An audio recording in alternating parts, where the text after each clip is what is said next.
Oh yeah, coming up next, it's Mandy Tingler. That's right. She's an Emerald Cup judge searching the world for the best edibles.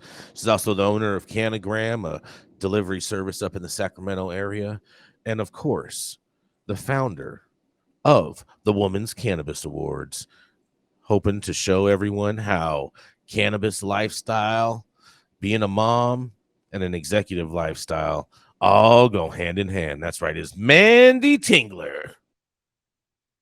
Good morning, everybody. I have a really interesting article that goes a little bit deeper into the decline in California cannabis sales this year. This article comes to us from yesterday's Forbes.com. The headline reads, California cannabis sales declined in 2022, the first time since legalization.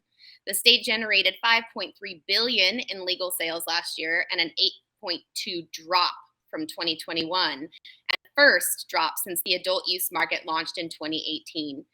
So this article goes on to talk about the fact that the drop in California still represents nearly 20% of the $26 billion industry in California, nationally, we represent 20% of the $26 billion industry. Because many of the cannabis sectors see the state's high taxes as a limited number of dispensaries as the main culprits for the decrease, viewing the legal market as a broken and dysfunctional. As a small farm from Garberville in Humboldt County, the heart of the Emerald Triangle, Johnny Casali is preparing a greenhouse full of mother plants for the upcoming season. He says most of us farmers have been trying with state regulators that the marketplace is imploding. The drop in retail sales means the customer is tired of paying for the exorbitant taxes and are now buying it from a friend of a friend or the guy on the corner. Despite selling all of their product in 2022, Casali posted a $50,000 loss for the year. The main factor behind his rolling paper thin margins is the price per pound of weed has plummeted. The wholesale price in California is currently around $665 a pound, which is down 26% year over year, and it's worse for outdoor flower. Since 2017, the year before legal recreational sales began in the state, and through last summer, the wholesale price of cannabis in California is down over 50%, according to New Leaf Data Services.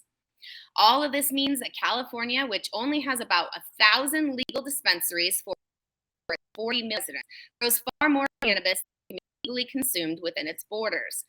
The cannabis surplus has led to a price war in the legal industry and intense competition from the illicit market.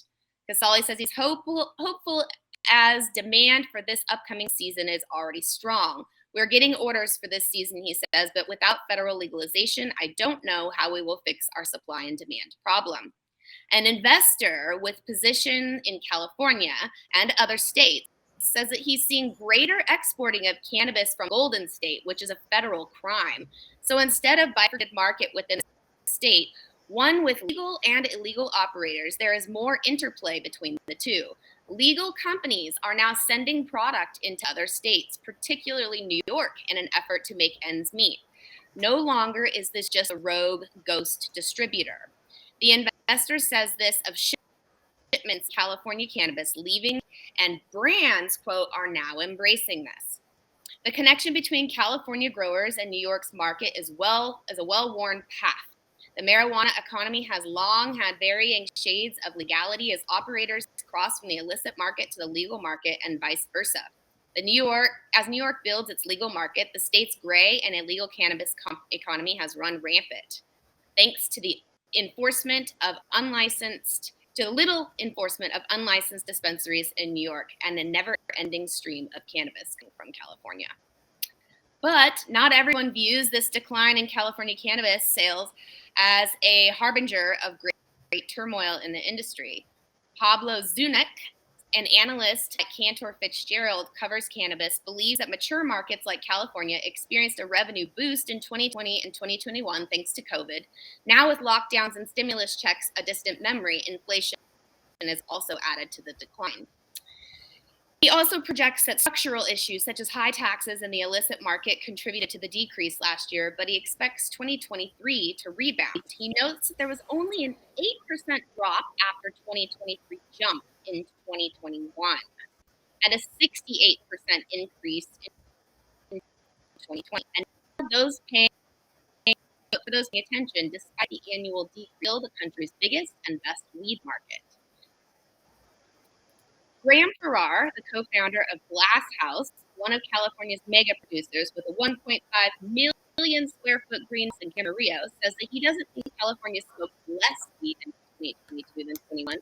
He thinks that the illicit market is simply outcompeting the legal market in terms of price, and consumers are following lower prices. He proposes a call for a tax holiday. Nobody prefers bathtub gin, right? You only drink bathtub gin if legal twice as much, says Farrar.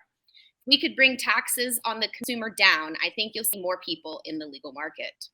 Back in Humboldt, though, Casale says that if the legal market doesn't provide enough economic incentive for long-time cannabis entrepreneurs, they'll quickly go back to the black market. And with demand coming from New York and other states, the temptation is too great. People who enter the legal market want to stay in the legal market and sleep well at night, says Casale. But if that's not possible, we lived long enough not to sleep well at night, and it wouldn't be that hard to return to the old ways. Now, guys, there's a lot in this article. We are not shy or naive to the fact that California cannabis makes its way to the East Coast on a daily basis by the truckload. But it's very interesting to me in this particular article about the folks who are commenting on it. And I am very curious to see what my fellow correspondents say. This is Mandy.